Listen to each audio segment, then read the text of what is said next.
ॐ सहना भवतु सहनौ भुनक्तु सह वीर्यङ्करवावहै तेजस्विनावधीतमस्तु मा विद्विषावहै। ॐ शान्ति शान्ति शान्तिः। हरिः ओम। कठोपनिषद द्वितीय अध्याय तृतीय बल्ली प्रथम मंत्र 231 पृष्ठा 124। আমাদের এই প্রথম মন্ত্র আমরা গত সপ্তাহে করেছিলাম। ऊर्ध्वमूलो यवाक्शाखा एष श्रत्वा सनातनः तदेव शुक्रं तद्ब्रह्म तदेवामृतमुच्यते तस्मिल्लोकाः श्रिताः सर्वे तदु नात्येति कश्चन एतद्वै तत्। तो कठोपनिषदेर এই দ্বিতীয় অধ্যায় তৃতীয় বল্লী অর্থাৎ ষষ্ঠ বল্লী বা শেষ বল্লী তার এই প্রথম মন্ত্র। গত সপ্তাহে এই মন্ত্রের সাধারণ অর্থ আমরা করেছি, তারপরে শঙ্করাচার্যের ভাষ্য অনেকটা করেছি। তো এই মন্ত্রেতে শঙ্করাচার্য তার অপূর্ব কবিত্বময় ভাষাতে এই সংসার বৃক্ষ, যাকে অশ্বত্থ বৃক্ষের সঙ্গে তুলনা করা হয়েছে, তার খুব সুন্দর বর্ণনা করেছেন যে এই সংসার বৃক্ষ কীরকম। আমরা এই দ্বিতীয় প্যারাগ্রাফ ভাষ্যের, যেখানে এই প্রথমে ঊর্ধ্বমূল, যে এই সংসার বৃক্ষ যার ঊর্ধ্ব হচ্ছে সেই পরম ব্রহ্ম বিষ্ণুর পরমপদ, আর মূল হলো কারণ। সেই পরব্রহ্ম হলো কারণ। কীরকম সংসার বৃক্ষ? ঊর্ধ্বমূল হলো সংসার বৃক্ষ যার মূল হলো পরব্রহ্ম, তৎ বিষ্ণু পরমম পদম। তারপর এই সংসার বৃক্ষ কোন পর্যন্ত বিস্তৃত, তার কি স্বরূপ, একের পর এক শঙ্করাচার্য এগুলো এখানটা বলেছেন। আমরা তার কিছু আলোচনা করেছি বাকি অংশ থেকে, যেই পর্যন্ত আলোচনা করেছি যে শঙ্করাচার্য এগুলো ব্যাখ্যা করেছেন যে কীরকম এই সংসার বৃক্ষ। অবিচ্ছিন্ন জন্ম জরা মরণ শোকাদি অনেক অনার্থাত্মক প্রতিক্ষণম অন্যথা স্বভাব মায়া মরিচি উদক গন্ধর্ব নগরাদিবৎ দৃষ্ট নষ্ট স্বরূপত্বৎ অবসানে চ বৃক্ষবৎ অভাবাত্মক কদলী স্তম্ভবৎ নিঃসার अनेक शत पाषंड बुद्धि विकल्पास्पद तत्व विजिज्ञासुभिर अनिर्धारित इदम तत्व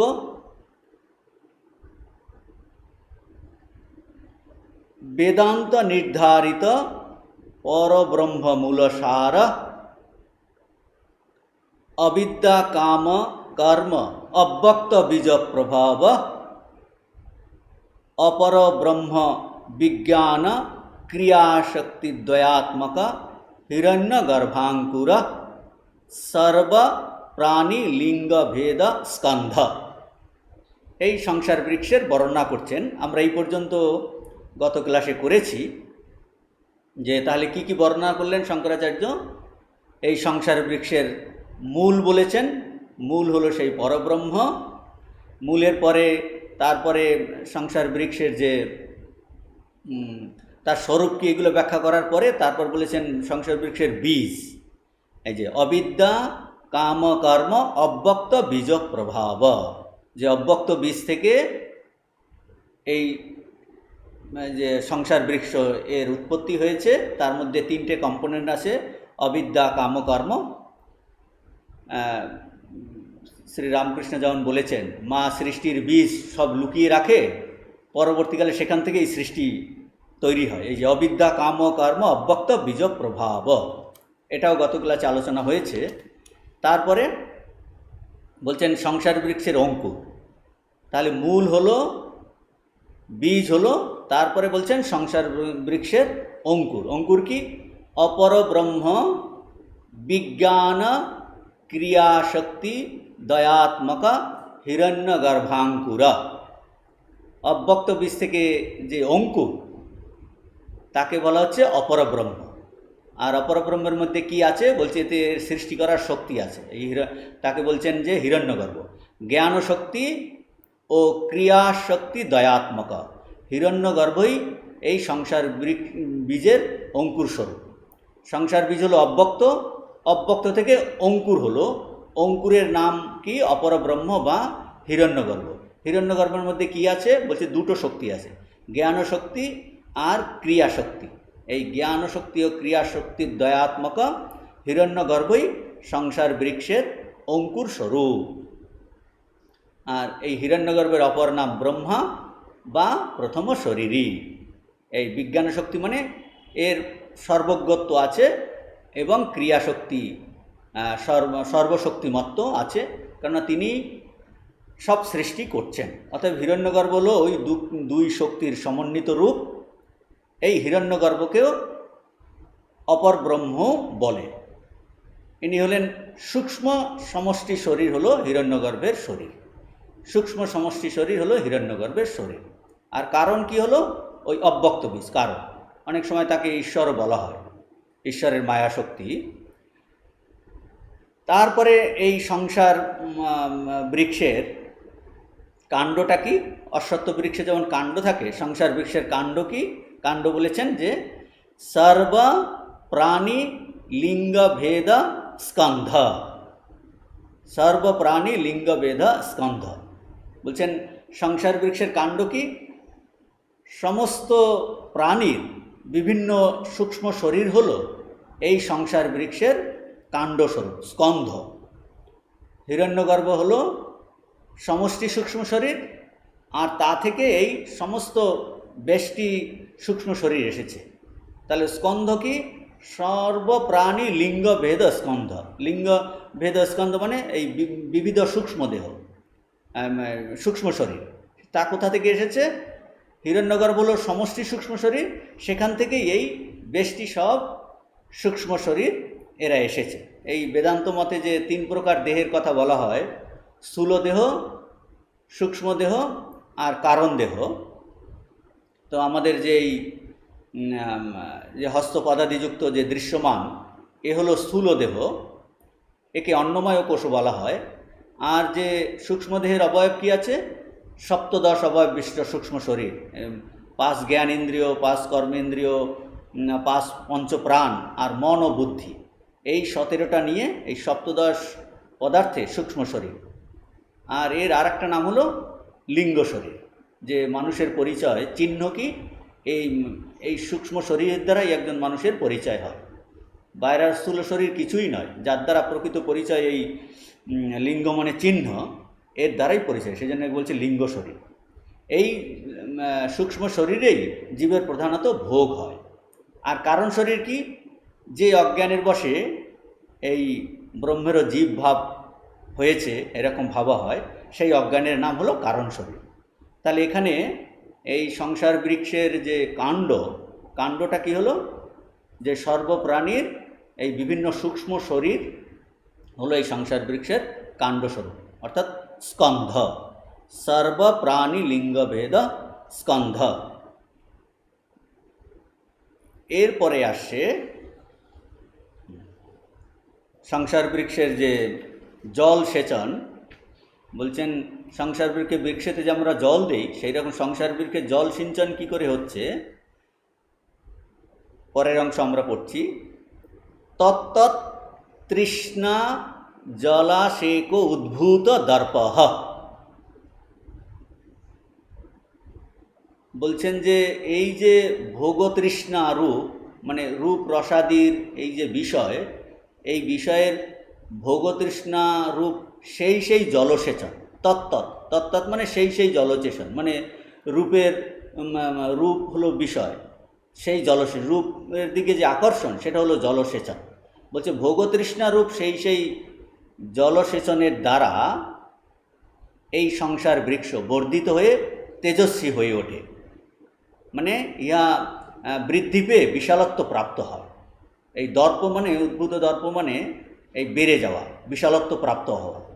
তা বলছেন যে এই ভোগতৃষ্ণারূপ সেই জলসেচনের দ্বারা এই সংসার বৃক্ষ তেজস্বী হয়ে ওঠে, বৃদ্ধি পেয়ে বিশালত্ব প্রাপ্ত হয়।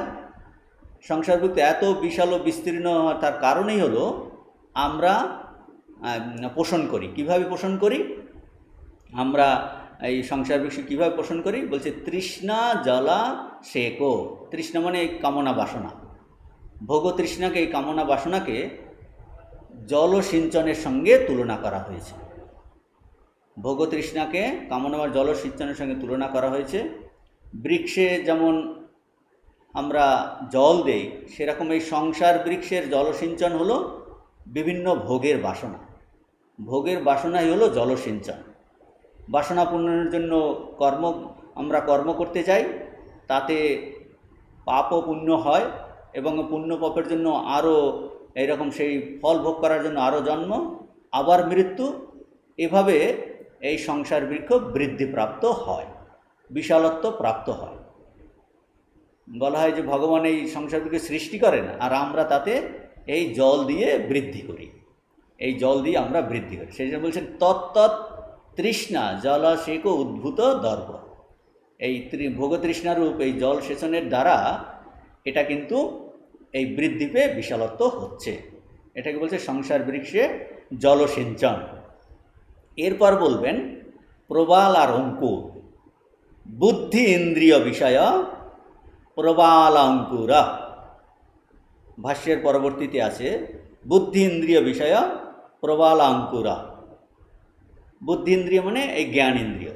জ্ঞান ইন্দ্রিয়ের বিষয় অর্থাৎ জ্ঞান ইন্দ্রিয়ের কী বিষয়?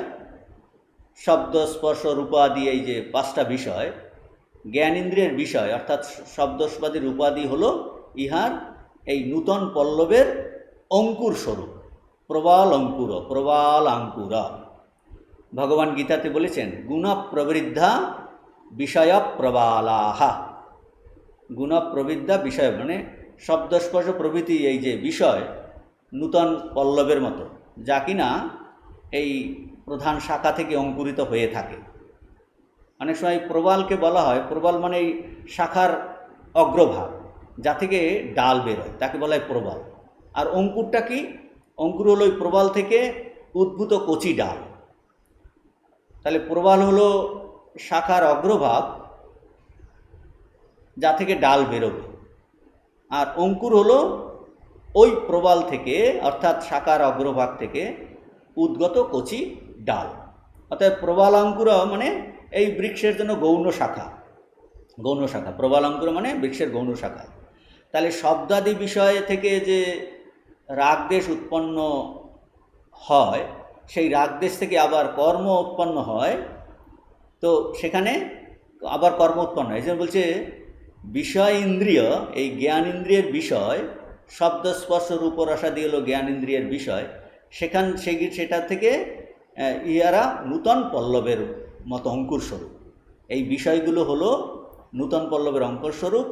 কারণ এই শব্দাদি বিষয় জ্ঞান ইন্দ্রিয়ের বিষয় এর প্রতি আমাদের যে রাগদেশ হয়, রাগদেশ উৎপন্ন করে। রাগদেশ উৎপন্ন হলে তার প্রতি আমরা আকৃষ্ট হই বা বিরক্ত হই, তো তার জন্য আমরা সেখান থেকে কর্ম উৎপন্ন হয়। তো এই জন্য বলছে এটাকে প্রবাল, বিষয় প্রবালা। গীতাতে যেমন বলছেন বিষয় প্রবালা, তাকেই এখানে ভাষ্যকার বলছেন বিষয় প্রবাল অঙ্কুর বলেছেন। এখানে ভাষ্যকার বলেছেন যে বুদ্ধিন্দ্রিয় বিষয় প্রবাল অঙ্কুর।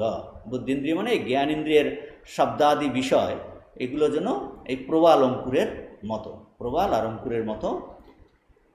অশ্বত্থ বৃক্ষের যে প্রবাল অঙ্কুর আর এই সংসার বৃক্ষের প্রবাল অঙ্কুর হলো এই জ্ঞান ইন্দ্রিয়ের বিষয়, নূতন পল্লবের অঙ্কুর স্বরূপ। এরপরে বলবেন এই বৃক্ষের যে পত্র পলাশ, সংসার বৃক্ষের পত্র কি? বৃক্ষেতে যেমন পত্র থাকে, সংসার বৃক্ষের পত্র বলবেন শ্রুতি স্মৃতি ন্যায় বিদ্যা উপদেশ পলাশ। বলছেন শ্রুতি স্মৃতি ন্যায় শিক্ষা ও শাস্ত্রবিধির উপদেশগুলি এই সংসার বৃক্ষের পত্রস্বরূপ।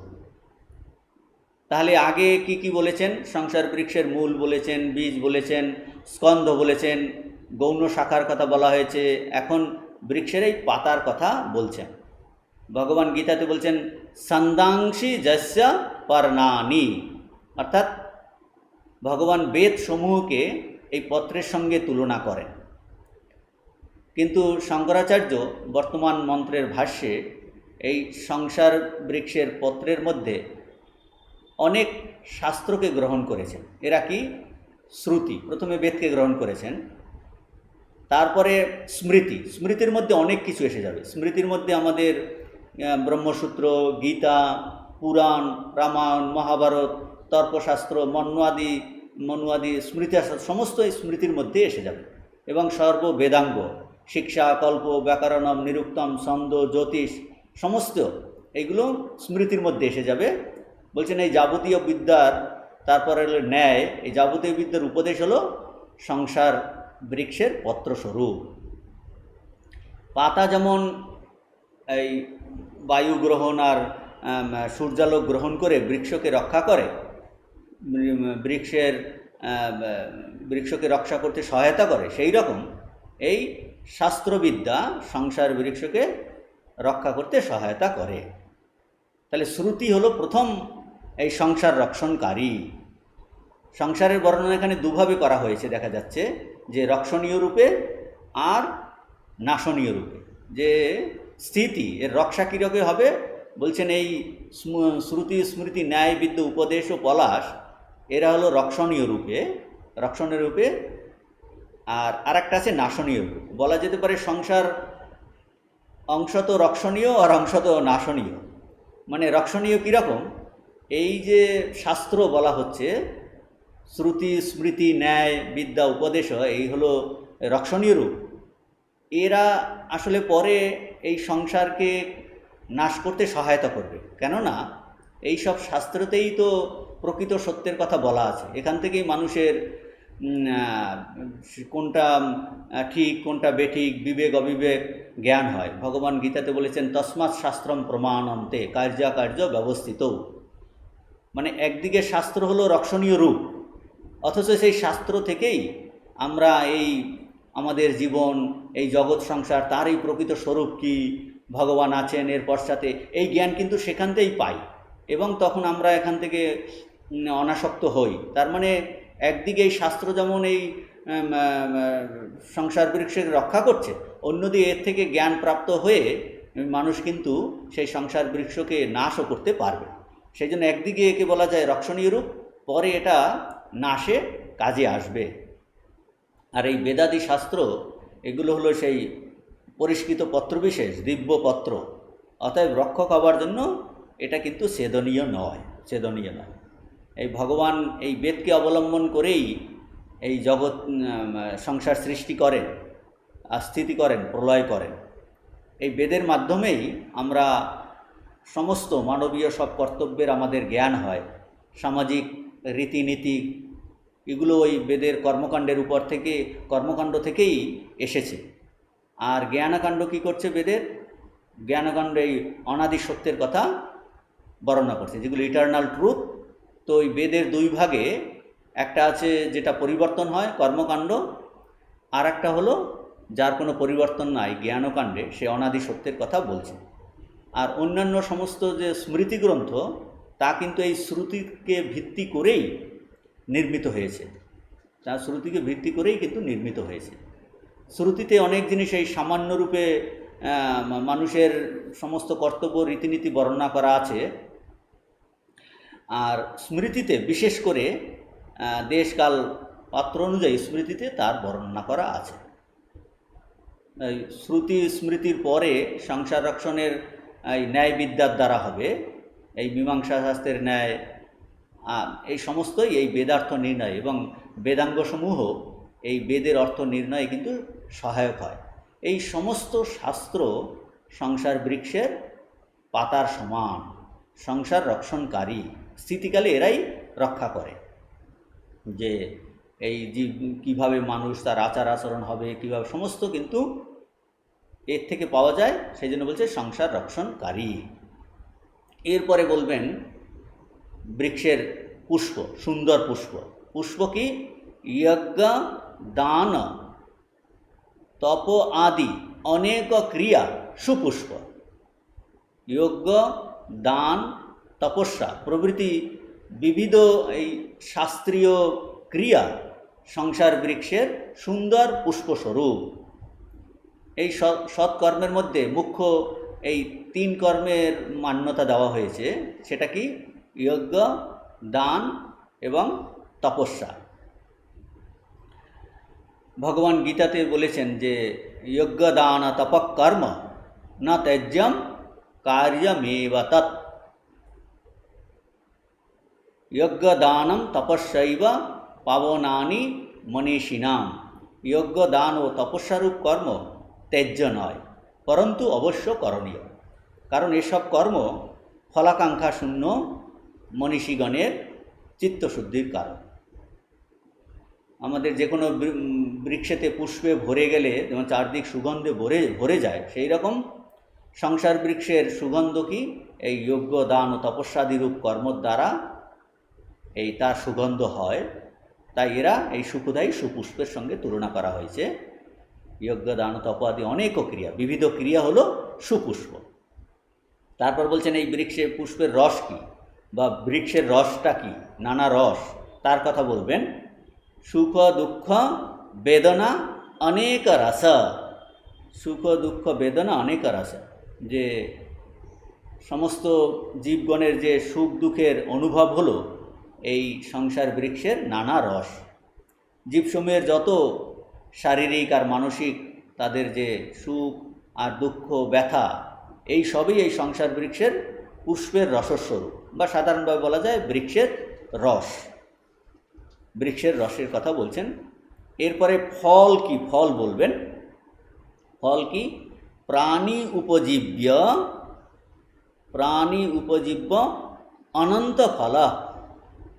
বলছে প্রাণীগণের উপজীব্য, বা উপজীব্য মানে ভোগ্য, প্রাণীগণের উপজীব্য বা ভোগ্য স্বর্গাদি এই সংসার বৃক্ষের ফল।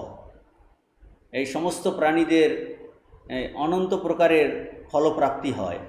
স্বর্গ নরকাদি তো কর্মফলরূপে প্রসিদ্ধ, কিন্তু এই লৌকিক বস্তু যে ধন দৌলত গৃহাদি পশু পুত্র এটসেট্রা সমস্তই কিন্তু এই ফলস্বরূপ।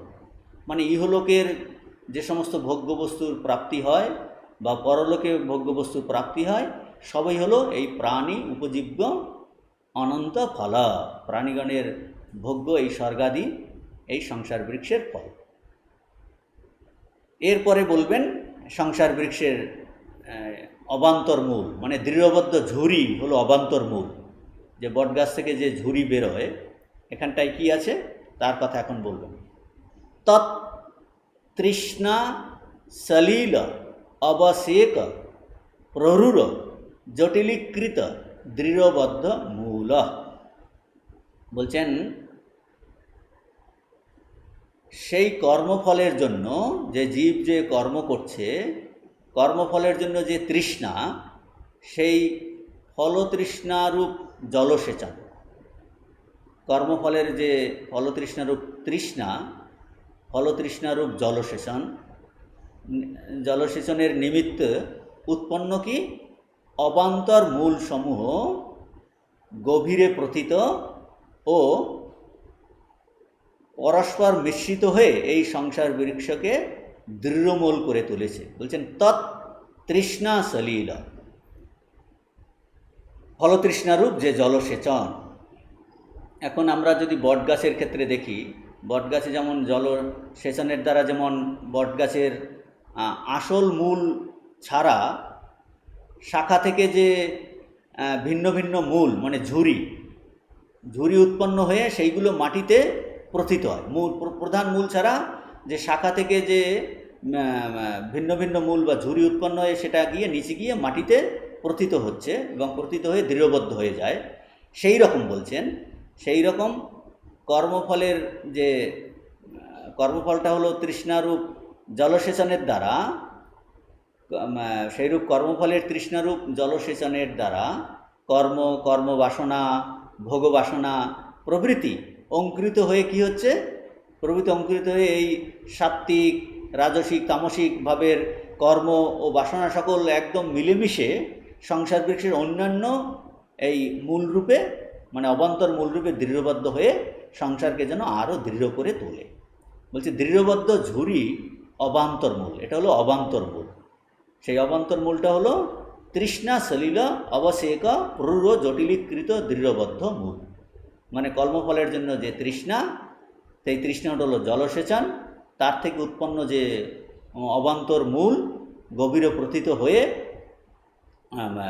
একদম সেই কর্মবাসনা, ভোগবাসনা অঙ্কুরিত হয়ে সাত্ত্বিক, রাজসিক, তামসিক ভাবের কর্ম বাসনা সকল যেন একদম মিশে প্রৌঢ় জটিলীকৃত দৃঢ়বদ্ধ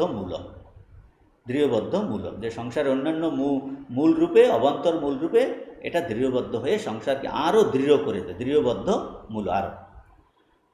মানে আমাদের যে প্রাণীদের তো এই তৃষ্ণা সর্বদা লেগে আছে, আর তৃষ্ণা নিবারণের জন্য এই বিষয়রূপ জল পান করছে, কিন্তু তৃষ্ণা তো কখনো মিটছে না, একের পরে তৃষ্ণা বেড়েই যাচ্ছে। বলছেন আরও এইরকম আরও তারা জল পান করতে চাইছে, আরও তৃষ্ণা করতে চাইছে। এভাবে তৃষ্ণা সমূহ ঝুরিমূলের সদৃশ কি হয়েছে, দৃঢ়বদ্ধ হচ্ছে, একের পরে এক তৃষ্ণা করছে, আর ঝুরিমূলের মতো দৃঢ়বদ্ধ হয়ে এই গাঢ় সংস্কার হচ্ছে। সেখান থেকে গাঢ় সংস্কার ফলে আবার কর্ম হচ্ছে, আবার কর্মফল ভোগ হচ্ছে, এভাবে দৃঢ় হচ্ছে। মানে আবার এই বিষয়সমূহ নিয়ে রাগ দেশ হচ্ছে, তাতেও এই বৃক্ষ আরও মজবুত হচ্ছে। এইটা বোঝাচ্ছেন যে অবান্তর মূলের দ্বারাও এই যেমন বটবৃক্ষ, অশ্বত্থ বৃক্ষ দৃঢ়মূল হয়, সেই রকম এই সংসার বৃক্ষ এই অবান্তর মূলের দ্বারা, অর্থাৎ তৃষ্ণাসমূহ ঝুরুমূলের সদৃশ হয়ে এটাকে আরও কিন্তু দৃঢ়বদ্ধ করে তুলেছে, আরও মজবুত করে তুলেছে এই সংসার বৃক্ষকে। এখন বলবেন এই সংসার বৃক্ষে কারা বাস করে তার কথা বলবেন।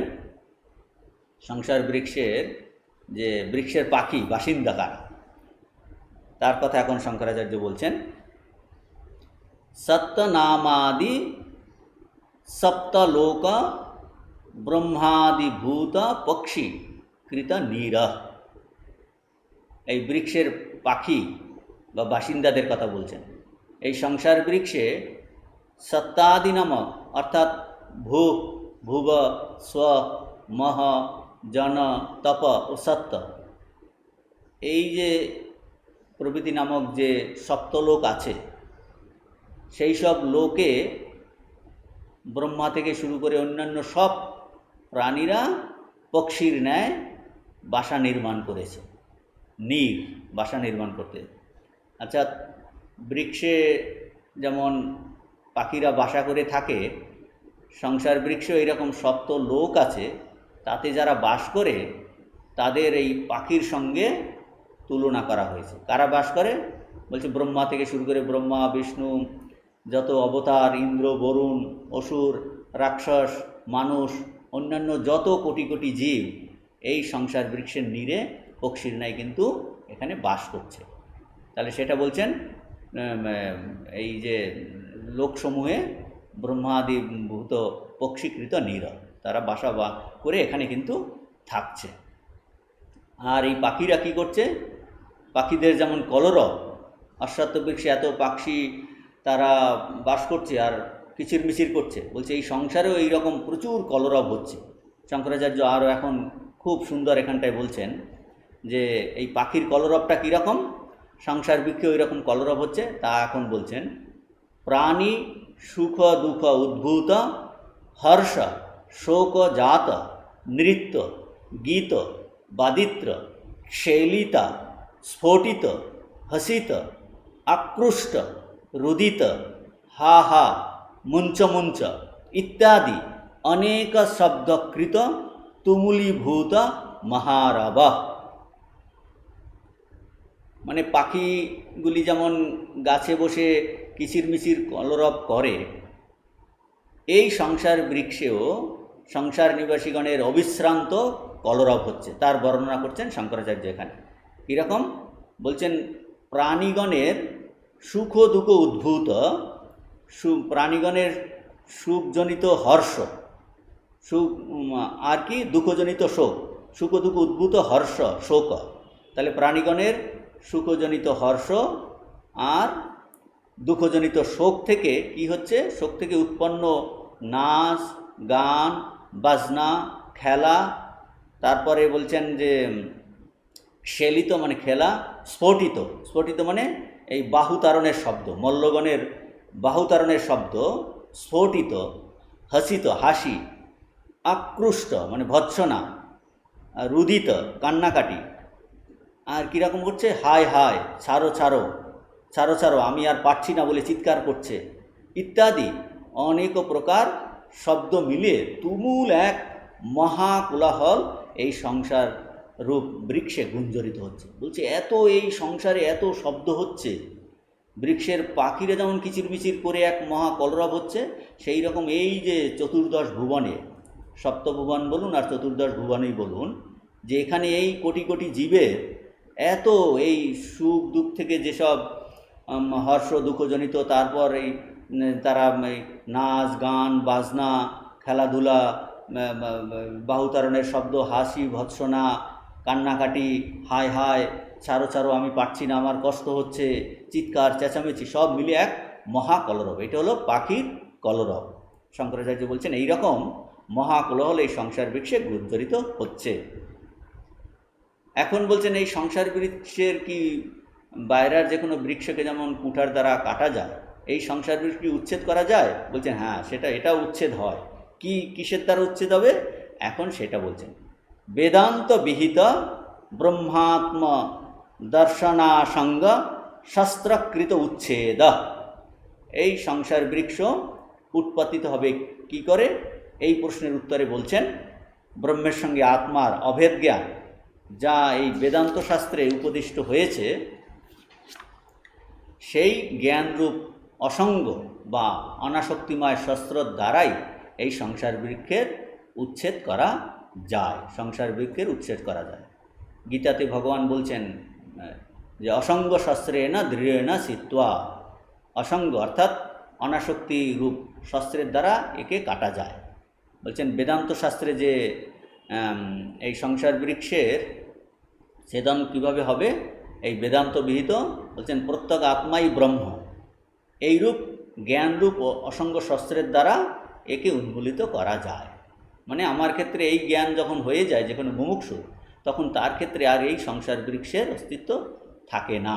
বলছেন অসঙ্গ শস্ত্রেণ দৃঢ়েণ সিত্বা,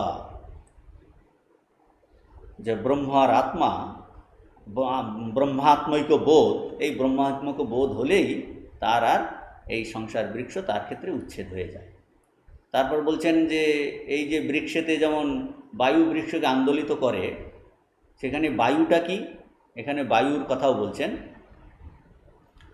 এষ সংসার বৃক্ষ অশ্বত্থ অশ্বত্থপদ কাম কর্ম বাতেরিত নিত্য প্রচলিত স্বভাব, নিত্য প্রচলিত বলছে এষ সংসার বৃক্ষ অশ্বত্থ, এই যে সংসার বৃক্ষ, এই প্রকার যে সংসার বৃক্ষটি হলো অশ্বত্থ।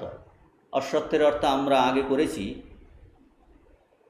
যে মানে না, স্ব মানে আগামী করলো, যার স্থিতি থাকবে কি না যেটা সন্দেহ আছে, মানে প্রতি মুহূর্তে যে পরিবর্তিত হয়ে যাচ্ছে, সে এই সংসার বৃক্ষটি হলো অশ্বত্থ। অর্থাৎ অশ্বত্থ বৃক্ষের মতো এই সংসার বৃক্ষ কি, অশ্বত্থ বৃক্ষের মতো ইহা কামনা ও তার অনুগত কর্মরূপ বায়ুর দ্বারা সর্বদা চঞ্চল স্বভাব, তদনুগত কর্মরূপ বায়ুর দ্বারা সর্বদা চঞ্চল স্বভাব, সর্বদা চঞ্চল। অশ্বত্থ বৃক্ষের এই পাতাগুলি যেমন বায়ু প্রবাহের দ্বারা আন্দোলিত হয়, সেইরূপ এই কামনা ও কর্মরূপ বায়ুর দ্বারা এই সংসার সর্বদা চঞ্চল হচ্ছে, এই বলছেন বায়ু হলো কর্মরূপ বায়ু, কামনা ও কর্মরূপ বায়ুর দ্বারা সংসার বৃক্ষ সবসময় চঞ্চলিত হচ্ছে। আর এর শাখা কি? শাখা বলছেন এই অবাক শাখা। অবাক শাখের কথা প্রথমে ঊর্ধ্বমূল অবাক শাখা, এই যে অবাক শাখের কথা বলছেন, স্বর্গ নরক তির্যক প্রেতাদিভি শাখাভির অবাক শাখা। সংসার বৃক্ষের, অশ্বত্থ বৃক্ষের যেমন শাখা, এই সংসার বৃক্ষের শাখা কি বলছেন? স্বর্গ নরক পশু পক্ষী ও প্রেতাদি দেহপ্রাপ্তিরূপ যে অধোগামী শাখা সমন্বিত হয়ে এই সংসার বৃক্ষ অবাক শাখা। যে সে কেন অবাক শাখা? কীরকম অবাক শাখা? বলছে স্বর্গ নরক পশু পাখি ও প্রেতাদি দেহপ্রাপ্তিরূপ যে অধোগামী শাখা সমন্বিত, এরা সব অধোগামী নিম্ন শাখা সমন্বিত হয়ে এই সংসার বৃক্ষ হলো কি অবাক শাখা, অর্থাৎ নিম্ন দিকে বিস্তৃত শাখা বিশিষ্ট। কেন এই যে যারা স্বর্গবাসী হবে, নরকবাসী হবে, বা পশুপক্ষী বা প্রেত শরীর ধারণ করছে, বলছেন এদের কেন অধোগামী বা অবাক শাখা বলা হলো? বলছে এরা ব্রহ্মের অবনত অবস্থা বলে বলা হলো অবাক শাখা। পরব্রহ্মের তুলনায় সব নিচে, অর্থাৎ এরা স্থূল, তাই শাখা। পরব্রহ্ম অর্থাৎ একমাত্র পরমার্থ সত্য, তদ অধীন এদের হলো, তার অধীনেই এদের সত্তা। এই যারা স্বর্গবাসী নরকবাসী অল্প সত্তা হওয়ার জন্য অধঃশাখ বা অবাক শাখা। এখন এই যে শাখার কথা বর্ণনা করা হচ্ছে এখানে, এই শাখাকে তিনভাবে বোঝা যেতে পারে। আগেও গত ক্লাসে আমাদের একবার শাখার কথা বলা হয়েছিল, যে অব্যক্ত হিরণ্যগর্ভ, যে এই নিম্ন দিকে বিস্তৃত শাখা এর ব্যাখ্যা তিনভাবে হতে পারে। এক ধরনের শাখা হলো কি অব্যক্ত মহত্তত্ত্ব, অহংকার, একাদশ ইন্দ্রিয় এবং পঞ্চতন্মাত্রা, পঞ্চভূত এবং তার কার্য কি এই ব্রহ্মাণ্ড, এরা হলো অবাক শাখা। এলো এই পর্যন্ত তারা বিস্তৃত, এরা হলো শাখা। এ হলো এক ধরনের এই নিম্ন দিকে বিস্তৃত শাখা, অব্যক্ত থেকে মহত্তত্ত্ব, অহংকার তত্ত্ব, একাদশ ইন্দ্রিয়, তন্মাত্রা, পঞ্চতন্মাত্রা, পঞ্চভূত এবং সেখান থেকে এই চতুর্দশ ভুবন সৃষ্টি হয়েছে।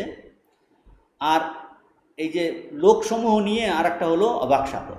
কী লোক? যেটা আমরা আগে আলোচনা করলাম, সত্ত্ব তপ জন মহ স্ব ভুব ভূ, এই যে প্রভৃতি লোকসমূহ। কখনো এখানে বলা হয় চতুর্দশ ভুবন, কখনো বলা হয় সপ্তদশ, কখনো বা ত্রিভুবন বলে। সে যাই হোক না কেন, এই সমস্ত লোকসমূহ হলো অবাক শাখা। আর একটা হলো এই তৃতীয় প্রকার অবাক শাখা হলো প্রাণীদের নিয়ে। এই আগে যেটা বললেন অবাক শাখা, যে প্রাণীদের নিয়ে, এই স্বর্গলোক, মর্তলোক, তির্যক লোক, ভূত প্রেতাদি লোক, অর্থাৎ ওই দেহ প্রাপ্তিরূপ প্রাণীদের নিয়ে অবাক শাখা। তাহলে প্রাণীদের নিয়ে অবাক শাখা, আর লোকসমূহকে নিয়ে অবাক শাখা, আর হলো কি, আর হলো যে এই অব্যক্ত মহত্তত্ত্ব, অহংকার, যার দ্বারা এই ভুবন জুড়ো জগৎ সৃষ্টি হয়েছে, তাকে নিয়ে এই সবগুলোকেই অবাক শাখার কথা বলা হয়েছে। এই তিনভাবেই বোঝা যেতে পারে, তিনভাবেই বোঝা যেতে পারে। কিন্তু এখানে আমরা জাস্ট একটু আগে যেটা বললাম অবাক শাখা, সেখানে কিন্তু এই প্রাণীদের নিয়েই অবাক শাখার কথা বলা হয়েছে, কারণ এটা পরব্রহ্মের অবনত অবস্থা, অবনত অবস্থা, সেই জন্য শাখা বলা হচ্ছে। এরপরে শঙ্করাচার্য বলছেন যে সনাতন অনাদিত্বাৎ চিরপ্রবৃত্ত। আর এই সংসার বৃক্ষ, তারপর বলছেন বাতিরিত অবাক শাখের পরে সনাতন অনাদিত্বাৎ চিরপ্রবৃত্ত। চিরপ্রবৃত্ত মানে মূল মন্ত্রের যে প্রথম লাইনের ব্যাখ্যা, প্রথম লাইনের লাস্টে আছে সনাতন, ঊর্ধ্ব মূল অবাক শাখা এসো অশ্বত্থ সনাতনা। এই সনাতন এই অংশের ব্যাখ্যা করছেন শঙ্করাচার্য। সনাতন সনাতন অনাদিত্বাৎ চিরপ্রবৃত্ত। এই সংসার বৃক্ষ সনাতন, অর্থাৎ অনাদি বলে ইহা চিরকাল ধরে চলছে।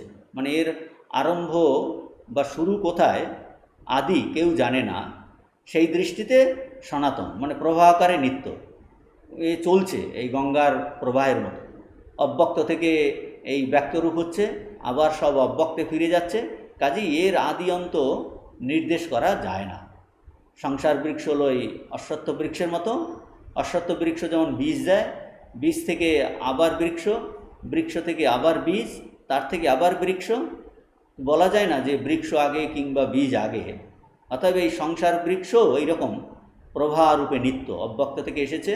অব্যক্তাদিনি ভূতানি ব্যক্তমধ্যানি ভারত অব্যক্ত নিধনান্যেব বলে আবার অব্যক্তে চলে যাবে। এর আদি কোথায় জানা যাচ্ছে না। বলছেন এই সংসার বৃক্ষ প্রবাহরূপে চলছে নিত্য। শঙ্করাচার্য বলছেন চির প্রবৃত্ত, মানে অনেক দিন ধরে প্রবাহিত হচ্ছে, চিরকাল ধরে চলছে। কিন্তু একটা জিনিস হলো, চিরকাল ধরে চললেও এটা যদি চেষ্টা করা যায় জ্ঞান অর্জনে, জ্ঞান অর্জন হলে এর কিন্তু নষ্ট হয়, উপড়ে ফেলা যায়। বলছে জ্ঞান অর্জনের চেষ্টাতে অসঙ্গ শস্ত্রের দ্বারা, অনাসক্তুর শস্ত্রের দ্বারা এর কিন্তু নষ্ট হয়, নষ্ট হয়। তো এই বলছেন সনাতন। তো এ পর্যন্ত শঙ্করাচার্য মূল মন্ত্রের এই প্রথম লাইনের ব্যাখ্যা করলেন যে ঊর্ধ্ব মূল অবাক শাখা এসো অশ্বত্থ সনাতন। এরপরের ভাষ্য আসছে যে এখন মূল মন্ত্রের এই দ্বিতীয় লাইনের ব্যাখ্যা এখন আসবে। তদেব শুক্রম তদ ব্রহ্ম তদেবামৃতম উচ্যতে, এই অংশের ব্যাখ্যা করবেন এখন। তখন বলছেন যদস্য সংসার বৃক্ষস্য মূলম তদেব শুক্রম শুভ্রম শুদ্ধম জ্যোতিষ্ম চৈতন্যাত্মজ্যোতি স্বভাবম তদেব ব্রহ্ম সর্বমহত্বা। তো প্রথম অংশের প্রথম লাইনের ব্যাখ্যা হয়ে গেছে। এখন এই দ্বিতীয় লাইনের মূল মন্ত্রের ব্যাখ্যা করছেন। এর সাধারণ অর্থ কি? বলছেন এইরূপ যে সংসার বৃক্ষ, যদস্য সংসার বৃক্ষস্য মূলম, এইরূপ সংসার বৃক্ষের যিনি মূল অর্থাৎ কারণ, তিনি শুক্র মানে শুভ্র বা শুদ্ধ, তিনি জ্যোতিষ্মান অর্থাৎ চৈতন্য আত্মজ্যোতি স্বরূপ, তিনি ব্রহ্ম, যেহেতু তিনি সকলের অপেক্ষা বড়, সর্বাপেক্ষা মহৎ, সর্বব্যাপক পরমাত্মা। তো এই দ্বিতীয় লাইনে বলছেন তদেব শুক্র তদ ব্রহ্ম, তদ ব্রহ্ম মানে তদ এব, তদেব মানে তদ মানে অর্থাৎ এই সংসার বৃক্ষের মূলম, সংসার বৃক্ষস্য মূলম, তদ হলো সংসার বৃক্ষস্য মূলম। কি বলছেন? যদ অস্য, অস্য মানে এই যে প্রত্যক্ষ গোচর যে সংসার দেখতে পাচ্ছি, সেই সংসার বৃক্ষের মূল হলো তৎ অর্থাৎ ব্রহ্ম। মূল মানে কারণ। কীরকম কারণ? বলছেন যে এই ব্রহ্ম হলো বিবর্ত উপাদান কারণ বা অধিষ্ঠান কারণ। বিবর্ত বলতে বোঝায় যে যার স্বরূপে কোনো পরিবর্তন হয় না, মানে পরিণাম হয় না, কিন্তু মনে হচ্ছে যেন এই পরিণাম হচ্ছে। যেমন বলা হয় যে রজ্জুকে আমরা সর্প দেখি, যেন আমরা সর্প, আসলে কোনো পরিবর্তন হয়নি, রজ্জু রজ্জুই আছে, সেই রকম পরব্রহ্ম পরব্রহ্মই আছে।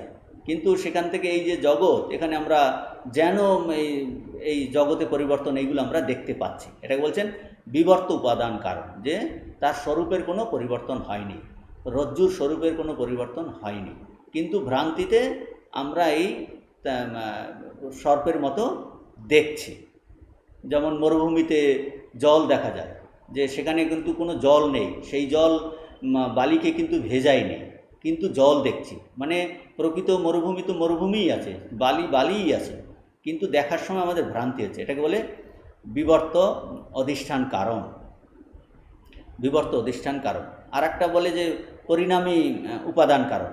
সেটা কি? এই শঙ্করাচার্য যেটা আমাদের এখানে ভাষ্যতে বলেছেন, এই অবিদ্যা কাম কর্ম অব্যক্ত বীজ হলো কি এই পরিণামী উপাদান কারণ। এখান থেকেই ধীরে ধীরে বেরিয়ে এই কারণ থেকে সূক্ষ্ম, সূক্ষ্ম থেকে স্থূল, কারণ প্রপঞ্চ থেকে সূক্ষ্ম প্রপঞ্চ, সূক্ষ্ম প্রপঞ্চ থেকে স্থূল প্রপঞ্চ, এগুলার পরিণাম হচ্ছে। সেই জন্য বলছেন এই পরিণামী উপাদান কারণ কি এই মায়া বা অবিদ্যা, অবিদ্যা কাম কর্ম অব্যক্ত বীজ হলো পরিণামী উপাদান কারণ। আর যে অপরিণামী উপাদান কারণ কি শুদ্ধ ব্রহ্ম, অপরিণামী কারণ পরব্রহ্ম, তিনি কীরকম? এই শুদ্ধ স্বরূপ, স্বয়ং জ্যোতি স্বরূপ। তিনি এই পরব্রহ্ম মায়া উপাধি গ্রহণ করেই এই সংসার বৃক্ষের সৃষ্টি করেন, কিন্তু মায়া উপাধি একে কিন্তু অশুদ্ধ করতে পারে না, এইটাই বোঝাচ্ছেন এখানে। মায়াতে এই যে অব্যক্ত অবস্থাতে আগের আগের কল্পের সমস্ত জীবের সমস্ত পাপ পুণ্য কর্ম ভালো মন্দ সমস্ত বীজ রয়ে থাকে, সেই মায়াশক্তি ব্রহ্মতে থাকলেও কিন্তু ব্রহ্মকে কিন্তু কখনো তা স্পর্শ করে না। সেই জন্য বলছেন ব্রহ্ম হল শুদ্ধ, ব্রহ্ম হলেন স্বয়ং জ্যোতি, তিনি হলেন চৈতন্য আত্ম জ্যোতিষ স্বভাব। চৈতন্য আত্মা তিনি হলেন একমাত্র স্বয়ং জ্যোতি, তিনি হলেন একমাত্র চৈতন্য। তার চৈতন্য সান্নিধ্যেতেই এই সৃষ্টি হচ্ছে, মায়াবলম্বন করে সৃষ্টি হচ্ছে। তাহলে এখন কি বললেন, এই তদ এব শুক্রম তদ ব্রহ্ম, তদেব শুক্রম তদ ব্রহ্ম, যে মূল মন্ত্রে যে তদ ব্রহ্ম মানে এই সংসার বৃক্ষের যে বিবর্ত উপাদান কারণ হলো ব্রহ্ম, তাকে ব্রহ্ম কেন বলা হয়েছে? বলছেন তিনি সর্বমহত্ত্বাৎ ব্রহ্ম, মানে সব থেকে তিনি মহান, সর্বব্যাপক, এই জন্য তাকে ব্রহ্ম বলা হয়েছে। এই ব্রহ্ম শব্দটি বৃহ ধাতু থেকে এসেছে, তার মানে বৃহ বৃদ্ধৌ, এরকম আছে বিষ্ণু পুরাণে, বৃহত্বাৎ বৃংহণত্বাৎ চ তদ ব্রহ্ম ইতি অবিধীয়তে। তাহলে বৃহত্বাৎ যা কিনা সব থেকে বড় বা যা সতত বৃদ্ধিপ্রাপ্ত হচ্ছে, বৃংহণত্বাৎ সতত বৃদ্ধিপ্রাপ্ত হচ্ছে, তা হলো ব্রহ্ম। তাহলে এই সংসার বৃক্ষের যে কারণ, যে বিবর্ত উপাদান কারণ ব্রহ্ম, তৎ ব্রহ্ম, তাকে ব্রহ্ম কেন বলা হলো? বলছে সর্বমহত্ত্বাৎ, তিনি সব থেকে বড়, সব থেকে মহান, সব থেকে ব্যাপকতম, তো সেই জন্য তাকে বলা হলো ব্রহ্ম। এই ভাষ্যের পরবর্তী অংশে আছে তদেবম তদেব তদেবামৃতম তদেবামৃতম, ভাষ্যের তদেবামৃতম অবিনাশ স্বভাবম উচ্যতে কথ্যতে সত্তত্বা বচারম্ভনম বিকার নামধেয়ম অনৃতম অন্যত অত মর্ত্যম। তো মূল মন্ত্রের এই দ্বিতীয় লাইনের শেষ অংশ, তদেবামৃতম উচ্যতে, তদ এব অমৃতম উচ্যতে, বলছেন আবার অমৃতম উচ্যতে, যে এই ত্রিকাল অবাদিত সত্য বলে তিনি, অর্থাৎ এই ব্রহ্মই কেবল অমৃত। তদ এব অমৃতম, বলছেন সেই যে ব্রহ্মবস্তু ত্রিকাল অবাদিত সত্য, তিনি হলেন ত্রিকাল অবাদিত সত্য বলেই সত্যত্বাৎ তিনি কেবল অমৃত অর্থাৎ অবিনশ্বর বলে কথিত হন। ব্রহ্ম ভিন্ন, তদ্ভিন্ন, আর যা কিছু এই যে সংসার বৃক্ষ যা কিছু আমরা দেখছি সেটা হলো অনৃত, মিথ্যা, অতএব মরণশীল। এ প্রতি মুহূর্তেই হলো এটা পরিবর্তিত হচ্ছে, অতএব কিন্তু এ হলো মরণশীল। কারণ অন্যান্য শ্রুতিতেও বলেছেন, কি বলেছেন? ছান্দোগ্য শ্রুতিতে বলেছেন ঋষি যে বাচারম্ভনম বিকার নামধেয়ম, যে বিকার আর কিছুই নয়, কেবল বাক্যের আলম্বন মাত্র, বাক্যারব্ধ নাম মাত্র। তো এখানটায় এটা একটু বোঝা কঠিন যে কি বলছেন এখানটায়। ব্রহ্ম বলছেন তদ এব ব্রহ্ম, সে ব্রহ্মই হল একমাত্র অমৃতম মানে অবিনশ্বর, অবাদিত সত্য। অবাদিত সত্য মানে এর আর বাধিত হবে না। জগতে আমরা যা কিছু দেখছি তা কিন্তু বাধিত হয়ে যায়, জ্ঞান হলে বাধিত হয়। যে যাদের এই জ্ঞান লাভ হয়েছে, একত্বের জ্ঞান, ব্রহ্মজ্ঞান, অক্ষর ব্রহ্মের জ্ঞান, তাদের ক্ষেত্রে এই জগৎ কিন্তু বাধিত হয়ে যায়। বলছে জগৎ আমরা দেখছি কিন্তু জ্ঞান হলে বাধিত হয়। কিন্তু ব্রহ্ম কীরকম? তিনি হলেন ত্রিকাল অবাধিত সত্য, ত্রিকাল অবাধিত। এই জিনিসটিকেই শঙ্করাচার্য ব্যাখ্যা করছেন যে ত্রিকাল অবাধিত সত্য তদেবম অমৃতম অবিনাশ স্বভাবম উচ্যতে ইকুয়াল টু কথ্যতে সত্যত্বা। বলছেন বাচারম্ভনম বিকার নামধেয়ম অনৃতম অন্যত অত মর্তম। বলছেন এই যে অবিনাশ স্বভাবম উচ্যতে সত্যত্বাৎ, একে শঙ্করাচার্য আরও ব্যাখ্যা করছেন এই বাচারম্মনম বিকার নামধেয়ম এই অংশ দিয়ে। বিকার মানে কি? বিকার অর্থাৎ যে এই ব্রহ্মের যাবতীয় কার্যবস্তু, তার থেকে যেসব এই যে জগৎ এসেছে, যত সংসার বৃক্ষ, যে তিনি মায়া অবলম্বন করে যে এই সংসার বৃক্ষ সৃষ্টি করেছেন, সেগুলো হলো কি বিকার। বিকার মানে ব্রহ্মের যাবতীয় কার্যবস্তু। এই সব কিছু কি বলছে? এগুলো নাম মাত্র। আর নাম কি? বাকের দ্বারা উচ্চারিত হয়, যা বাকের দ্বারা উচ্চারিত হয়, যে কোনো নাম, আকাশ, বাতাস, ভুব, স্ব, বলছে এগুলো সব এই বিচারণম বাচারম্বনম বিকার নামধেয়ম, এগুলো নাম মাত্র। আর এগুলো হলো বাকের আলম্বন, যে বাকের দ্বারা উচ্চারিত হয়। বেদান্তের এই যে তত্ত্ব বলছেন, এই জগৎ কোনো বস্তুই নয়, এটা কোনো বস্তুই নয়, কারণ জগৎ হলো এটা শব্দমাত্র। মা শারদা বলছেন এই যে শরীরটা কি? তিনশের ছাই। জগৎটা কি? বলছে শব্দমাত্র। তো এই জগৎ হলো শব্দমাত্র, এর কোনো নিজস্ব অস্তিত্ব নাই।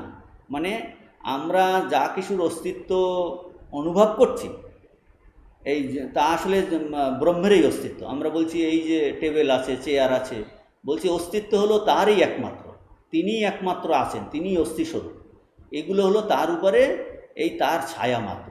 এগুলো হলো যেন রিফ্লেক্টেড, এই জন্য এটাকে বলছে ছায়া। এ হলো এই জিনিসগুলো বলছে তার অস্তিত্বেই কিন্তু অস্তিত্ববান। যে আমরা এই যে জগতে যা কিছু দেখছি, আসলে এগুলোর অস্তিত্ব হলো ব্রহ্মেরই অস্তিত্ব। এই ব্রহ্মের অস্তিত্ব থেকে যেন এই অস্তিত্বগুলো ধার করেছে।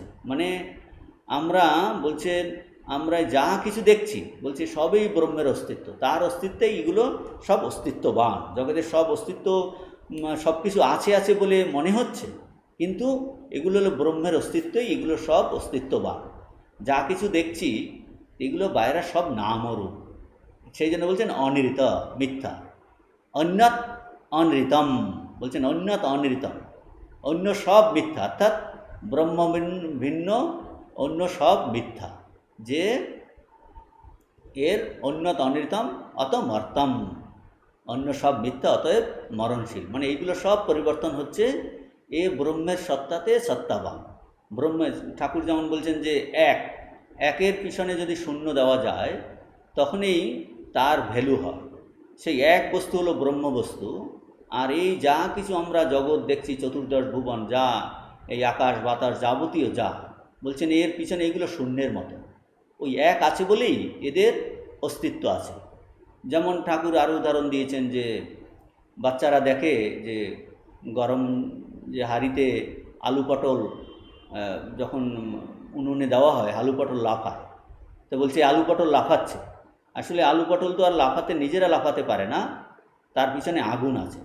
সেই রকম এই ব্রহ্মই হল একমাত্র চৈতন্য জ্যোতি, তার আলোতেই, তার অস্তিত্বেই এই সমস্ত কিছুর অস্তিত্ব আছে। সেই জন্য এদের আলাদাভাবে কোনো অস্তিত্ব নাই, এর পিছনে অধিষ্ঠান সত্য আছে। সেই অর্থে বলা হচ্ছে এগুলো হলো মিথ্যা, অন্য সব মিথ্যা, যে তাদের আলাদা অস্তিত্ব নাই। এই টেবিলের অস্তিত্ব, চেয়ারের অস্তিত্ব, জগতের অস্তিত্ব, ওই ব্রহ্মের অস্তিত্বেই এদের অস্তিত্ব, আলাদাভাবে এইসবের অস্তিত্ব নেই। সেই জন্য বলছে অনির্তম, মিথ্যা, তান মর্তম, অন্য সব মিথ্যা, অতএব মরণশীল। এরপরে বলছেন তস্মিন যদি তদেব সর্বমহত্তা তদেব অমৃতম অবিনাশম সম গচ্ছতে সত্যত্বাৎ বাসারম্ভন বিকরণামধেয়ম অনৃতম অন্যদত মর্তম। তস্মিন পরমার্থ সত্যে ব্রহ্মণি লোক গন্ধর্বনগর মरीचि उदक मायासमः परमार्थ दर्शन अभाव अवगमना श्रित आश्रिता सर्वे समस्ता उत्पत्ति लयेषु तदु तद्ब्रह्म नत्येति नाति वर्तते मृदादिकम इव घटादिकार्यम कश्चन कश्चिदपि विकार एतद्वै तत्। এই হলো শেষ ভাষ্যের শেষ অংশ। আমরা অর্থ দেখার চেষ্টা করব। বলছেন তস্মিন পরমার্থ সত্যে ব্রহ্মণি, সেই পরমার্থ সত্য যে সত্য ব্রহ্ম, তাতে কি সমস্ত লোক, সমস্ত উৎপত্তি স্থিতি ও প্রলয়কালে আশ্রিত হয়ে রয়েছে।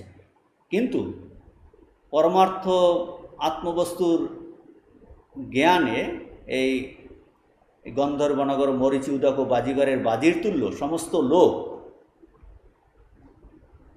সমস্ত লোক অভাবপ্রাপ্ত হয়ে যায়। মানে যখন সেই পরমার্থ সত্যের জ্ঞান হয়, তখন বলছেন এই জগৎটাকে তখন তারা কিভাবে দেখে, গন্ধর্ব নগরের মতো, মরীচি মরুভূমিতে জলের মতো, বাজিগরের বাজির মতো। মানে যে পরমার্থ সত্য ব্রহ্মকে জেনে নিয়ে জগৎকে ফিরে দেখা, কীরকম দেখবে, এই গন্ধর্ব নগরের মতো। বলছেন তস্মিন পরমার্থ সত্যে ব্রহ্মণি, সেই পরমাত্মা সত্য ব্রহ্মের সমস্ত লোকসমূহ যে তাতে আশ্রিত হয়ে আছে। এবং এই পরমার্থ সত্যের জ্ঞান হলে কি হচ্ছে, পরমার্থ দর্শন অভাব অবগমনা, পরমার্থ দর্শনের জ্ঞান হলে এই যা কিছু জগৎ সংসার দেখা যাচ্ছে তাকে তখন কি বলে মনে হয়, তাকে তখন এই গন্ধর্ব নগর, মানে এই মুহূর্তে আছে এই মুহূর্তে নেই, মরুভূমিতে জলের মতো, আর এই বাজিগরের বাজির মতো বলে মনে হয়। তদ ব্রহ্ম, বলছে তদ মানে তদ ব্রহ্ম নাত্যেতি ইকুয়াল টু নাতি বর্তাতে। বলছেন সেই তাকে কেউ অতিক্রম করতে পারে না। যেমন ঘট প্রভৃতি কার্য যেমন মৃত্তিকা প্রভৃতিকে ছেড়ে থাকতে পারে না। একটা মৃত্তিকা দিয়ে ঘট তৈরি হলো, তো ঘর থেকে মৃত্তিকা নিয়ে নিলে তাহলে আর ঘট থাকে না। কাজেই ঘট প্রভৃতি এই যে কার্যবস্তু, সেটা এই মৃত্তিকা প্রভৃতিকে ছেড়ে যেমন থাকতে পারে না, সেইরূপ কোনো বিকার পদার্থ সেই ব্রহ্মকে অতিক্রম করে থাকতে পারে না। ইহাই নচিকেতার জিজ্ঞাসিত আত্মা। এই শঙ্করাচার্য এখানে এই তৃতীয় লাইনের ব্যাখ্যা করছেন। যে কি ব্যাখ্যা করছেন আমরা আরেকবার দেখার চেষ্টা করছি। যে বলছেন যে তসমিন বলতে ওই পরমার্থ সত্যে ব্রহ্মণি বলেছেন। তসমিন মূলেতে আসে তসমিন লোকা, তসমিন মানে পরমার্থ সত্যে ব্রহ্মণি, অর্থাৎ যিনি কিনা এই সংসার বৃক্ষের বিবর্ত উপাদান কারণ, তিনি হলেন পরমার্থ সত্য। আর এই যা কিছু লোক, মানে এই ব্যবহারিক জগৎ, সেই ব্রহ্মে আশ্রিত। ব্রহ্ম হলো কি তাদের অধিষ্ঠান, ব্রহ্ম হলো তাদের অধিষ্ঠান। ওই সমস্ত লোকের অস্তিত্ব কীরকম, অস্তিত্ব হলো গন্ধর্ব নগরবৎ, মানে যা কিনা মেঘ দ্বারা তৈরি, পরক্ষণেই কিন্তু থাকবে না। মরীচি উদকবৎ, এই মরুভূমিতে জল নেই অথচ দেখা যায়। আর বলছেন মায়া সমাহা, মানে বাজিগরের এই বাজির মতো। এই সমাহা মানে ওই আগেরগুলো গন্ধর্ব নগরী বধ, গন্ধর্ব নগরী সমা, মরীচি উদক সমা, মায়া সমা। মায়া মানে এখানে এই বাজিগরের বাজির মতো, অর্থাৎ পুরো জগৎ সমস্ত লোক যা কিছু দেখছি তা হলো ওই রকম, যে গন্ধর্ব নগরবৎ, মরীচি উদকবৎ আর মায়া সমা। মানে আরেকটি সুন্দর বর্ণনা করছেন। বলছেন এইটিগুলো কেন এরকম বলা হলো, পরমার্থ দর্শন অভাব অবগমনা। মানে পরমার্থ দর্শন হলে, আমাদের জ্ঞান হলে, পরমার্থ দর্শন হলে মানে ব্রহ্মজ্ঞান হলে, পরমার্থ সত্যের দর্শন হলে তারা ওই যে লোকসমূহ কী বলছেন, অভাব অবগমনা, এই অভাবপ্রাপ্ত হয়ে যায়। যে পরমাত্মা সত্যের জ্ঞান হলে মুমুক্ষুর বোধ কীরকম হবে, এই মুমুক্ষুর বোধ কীরকম হবে তার কথা বলছেন অভাব অবগমনা। ব্রহ্মকে নিজের এই আত্মস্বরূপে জেনে জগৎকে সে ফিরে দেখে। জ্ঞান হলে সে জগৎকে ফিরে দেখে। কীরকম দেখবে, তা জগৎকে তখন বলা হবে এই গন্ধর্ব নগরবৎ, মরীচি উদকবৎ, বাজিগরের বাজির মতো। অর্থাৎ জ্ঞানী এই নামরূপাত্মক জগৎ দেখে, কিন্তু এই ব্রহ্ম ছাড়া তাদের দ্বিতীয় কোনো সত্তা নাই, এটাই তার মূল জ্ঞান। যেমন আমরা আগে উদাহরণ দিয়েছি, স্বামীজি যখন নিজে বলছেন জ্ঞানযোগের লেকচারে, যে মরুভূমিতে গেছেন তখন দেখছেন চতুর্দিকে কত সুন্দর জল, তারপর এইরকম জল খেতে গেছেন, দেখলেন যে না, জল তো নেই। হঠাৎ করে তার মনে হলো ও এ তো মরীচিকা। কাজেই পরের দিন বলছেন আমি আবার যাত্রা শুরু করেছি। তখনও দেখছি ওই আবার দূরে সুন্দর সুন্দর যেন জলের সরোবর দেখা যাচ্ছে, তাতে গাছের ছবি দেখা যাচ্ছে। তখন কিন্তু তার পুরো জ্ঞান হয়ে গেছে যে ও আচ্ছা আচ্ছা ওই বালি জলরূপে আমি দেখছি। সেরকম বলছেন এই পরমার্থ দর্শনের দ্বারা কি হয়ে যায়, এইসবের কিন্তু অভাবস্য অবগমনম। বলছে এই পরমার্থ জ্ঞান হলে, এই আত্মজ্ঞান হলে, ব্রহ্মজ্ঞান হলে, তখন এই যে জগৎ সংসার রূপ যে বৃক্ষ দেখা যাচ্ছিল এত, যেখানে যার এই মূল বীজ, তার মধ্যে তারপর কত কিছু বর্ণনা করলেন, কামনা বা তারপর কলরব এত হচ্ছে। বলছে এটা তখন তার কাছে কি হয়ে যাচ্ছে, অভাব অবগমনা। বলছেন সেটা কিন্তু অভাবের অভাব হয়ে যাচ্ছে। অর্থাৎ কিনা অভাব হয়ে যাচ্ছে মানে শূন্য নয়, তিনি এই নামরূপাত্মক যখন দেখেন কিন্তু এতে তার কোনো আকর্ষণ নাই। দেখছেন এই নামরূপের একটা খেলা চলছে, তার কিন্তু জ্ঞান হয়ে গেছে। যেমন স্বামীজির জ্ঞান হয়ে গেল যে ওই একই আবার দেখছেন মরুভূমিতে ওই আবার জল দেখা যাচ্ছে, কিন্তু ভিতরে ভিতরে পূর্ণ জ্ঞান। ওই রকম ব্রহ্মজ্ঞানের পরেও তারা এই জগৎকে দেখেন। একমাত্র নির্বিকল্প সমাধিতে এটা থাকে না, কিন্তু যখন এই বুত্থানকালে তার ইন্দ্রিয়গুলো সব কাজ করছে, শব্দ স্পর্শ রূপ রস, এই পঞ্চেন্দ্রিয় গ্রাহ্য জগৎ, সেটা কিন্তু দেখেন। কিন্তু সেটা কীরকম দেখেন, যে ব্রহ্মের অস্তিত্বেই এর অস্তিত্ববান, আলাদাভাবে এটার কোনো অস্তিত্ব নাই। সেইটাকেই বোঝাচ্ছেন ওই উদাহরণের দ্বারা, যে গন্ধর্ব নগরবৎ, মরীচি উদকবৎ আর বাজিগরের বাজির মতো। অর্থাৎ জ্ঞানের পরে এই ফিরে দেখা, জ্ঞানের আগে ছিল এইগুলো মনে হচ্ছিল সত্য, জ্ঞানের পরে দেখে ও এটা এই রকম। এইটা বলছেন যে পরমার্থ দর্শনের পরে যেটা অভাব হয়ে যায়, ভগবান যেমন গীতাতে বলেছেন প্রথমে, এই বলছেন প্রথমে অজ্ঞানীর দৃষ্টিতে যেন মস্তানি সর্বভূতানি, যে সমস্ত ভূত আমাতে আছে।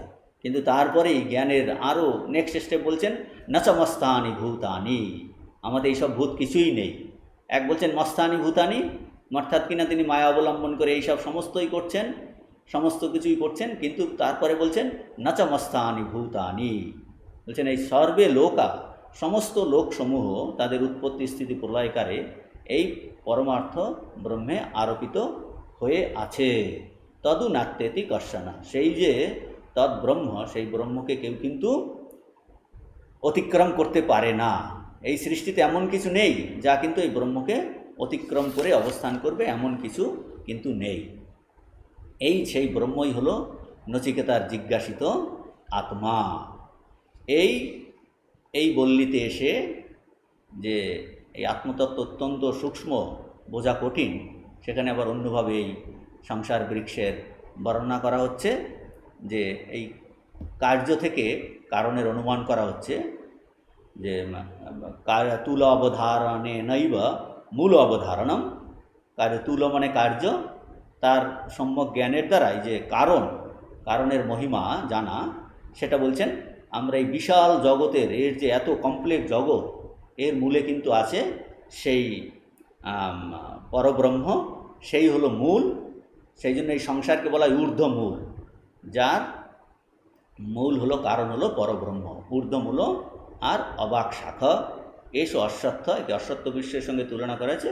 সনাতনা, এ চিরকাল ধরে প্রবাহিত হচ্ছে, প্রবাহকারে নিত্য, তদেব শুক্রম। কিন্তু ওই যে মূল পরব্রহ্ম, সে কিন্তু শুভ্র, সত্য, শুদ্ধ, আর কি চৈতন্য আত্মজ্যোতিষ স্বভাব, স্বয়ং জ্যোতি, তিনি অবিনাশী স্বরূপ বলা হয়। তাতেই সমস্ত লোক যা কিছু এই যে সংসার ভিতরে আশ্রিত হয়ে আছে, সমস্ত কিছু উৎপত্তি সৃষ্টির লয় সবসময়তেই তাদের আশ্রিত হয়ে আছে, অর্থাৎ তার উপরে এই সমস্ত জগৎ আরোপিত হয়ে আছে, তাকে কেউ অতিক্রম করতে পারে না। তিনি হলেন সর্বমহত্ত্বাৎ ব্রহ্মবস্তু, করতে পারে না। কিন্তু এই সংসার বৃক্ষ দেখা যাচ্ছে একজন মুমুক্ষু, একে কিন্তু এই কাটতে পারে অসঙ্গ শস্ত্রেণ দৃঢ়েণ চিত্ত্বা। সেই পরব্রহ্ম বা আত্মাই হলো নচিকেতার জিজ্ঞাসিত বস্তু। এ তদ্বৈ তৎ। আমরা আজকে এখানেই শেষ করছি। আর একটু আলোচনা আছে এ ব্যাপারে, সেটা আমরা পরের ক্লাসে করব। আজকে এই পর্যন্ত। ওম শান্তি শান্তি শান্তি। হরি ওম তৎসৎ। শ্রীরামকৃষ্ণার্পণমস্তু।